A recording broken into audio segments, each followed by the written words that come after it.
우리가 사는 이 세상에는 셀 수 없이 다양한 직업이 있습니다. 이 영상을 보는 여러분이 학업을 하는 이유 중 하나도 결국 각자의 적성에 맞는 직업을 찾기 위한 것이라고 할 수 있는데요. 그렇다면 반만년 역사를 가진 한반도의 직업은 어떻게 발전되어 왔을까요? 고대부터 현대까지 존재했던 다양한 직업의 세계. 우리 함께 알아볼까요? 만약 누군가 아주 먼 고대 시대부터 생계를 위해 일을 하고 보수를 지급받는 직업이 있었냐고 묻는다면 쉽게 그렇다라고 대답하긴 어려울 것입니다. 하지만 직업의 개념이 없던 시절부터 직업의 뼈대는 이미 형성되고 있었는데요. 구석기, 신석기 시대로 거슬러 올라가 보면 선조들은 개개인이 필요에 따른 자급자족의 형식으로 도구를 만들곤 했습니다.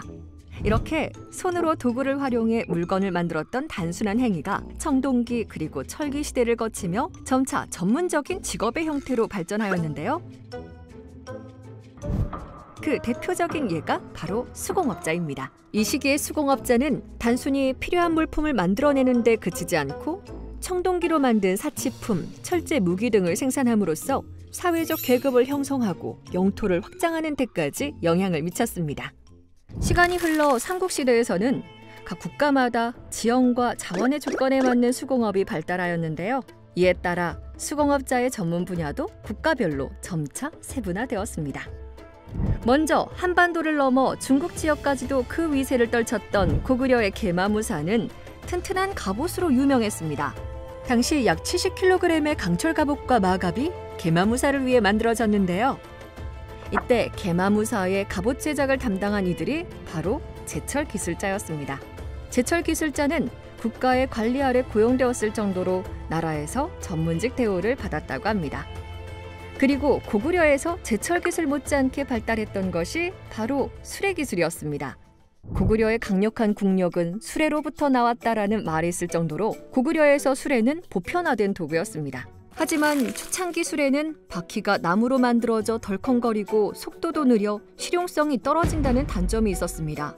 그러나 이후 수레 제작자들이 이 점을 보완한 쇠바퀴 수레를 고안해내는 등 개발이 활발히 이루어졌습니다. 당시 수레는 주로 왕족이나 귀족들의 교통수단이었기 때문에 넉넉한 값을 받을 수 있었고 수레 기술자라는 직업도 사회적으로 인정받을 수 있었습니다. 이는 결과적으로 고구려의 토목, 건축 등 수레 활용이 필요한 관련 산업이 발달하는 데에도 기여하게 됩니다. 고구려 수레 기술자의 위상은 벽화에서도 확인할 수 있는데요. 오회분 4호묘와 5호묘의 벽화에는 수레 제작자가 신으로 표현되기까지 했습니다. 이를 통해 우리는 당시 수레 제작자가 신성시될 정도로 매우 우대받았음을 알 수 있습니다. 한편 백제는 성왕시대부터 본격적으로 수공업 기술자를 국가기관에 고용했습니다.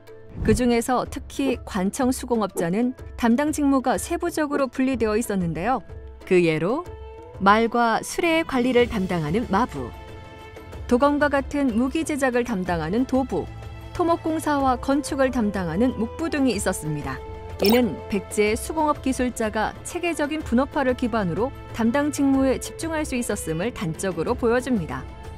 또한 백제는 장인의 경지에 오른 기술자들에게 박사직위를 수여하고 이들에게 하급 기술자들을 관리하도록 하면서 직급에 맞는 대우도 해주고 전문 직업인으로서의 자부심도 고취시켰습니다.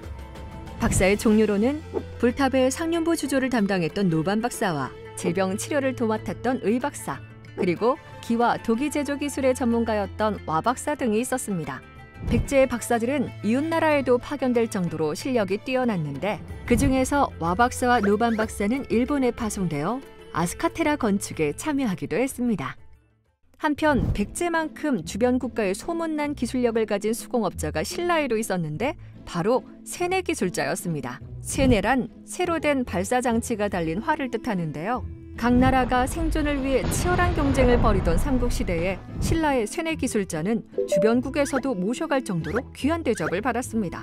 특히 당나라에서 신라의 쇠뇌 장인인 구진천을 불러와 쇠뇌 제작 기술을 알아내려 했다는 일화는 당시 신라의 기술력이 상당한 경지에 올랐음을 보여줍니다. 그리고 신라에서 자랑하는 수공업자가 또 있었는데 바로 제철 기술자였습니다. 가야에서부터 내려온 풍부한 철광석을 바탕으로 발전한 신라의 제철 기술은 흥미롭게도 도깨비의 탄생과 밀접한 연관이 있습니다. 우리는 흔히 도깨비 하면 떠올리는 이미지가 있는데요. 바로 방망이를 손에 들고 무서운 표정을 짓고 있는 모습입니다. 실제로 신라에서는 도깨비를 두들이라고 불렀습니다. 무쇠를 재련해서 무엇이든 만들어내는 신라의 대장장이, 즉 제철 기술자의 강렬한 이미지가 자연스럽게 도깨비 설화로 발전된 것이 아닐까 추측되고 있습니다. 자, 지금까지 수공업에서 파생된 고대의 전문 직업을 살펴봤는데요. 과거에도 시간의 흐름에 따라 새로운 직업이 탄생하고 발전하는 모습을 확인할 수 있었습니다. 그렇다면 고려시대에는 또 어떤 직업이 탄생했을까요? 정답은 다음 영상에서 확인하실 수 있습니다. 그럼 다음에 또 만나요.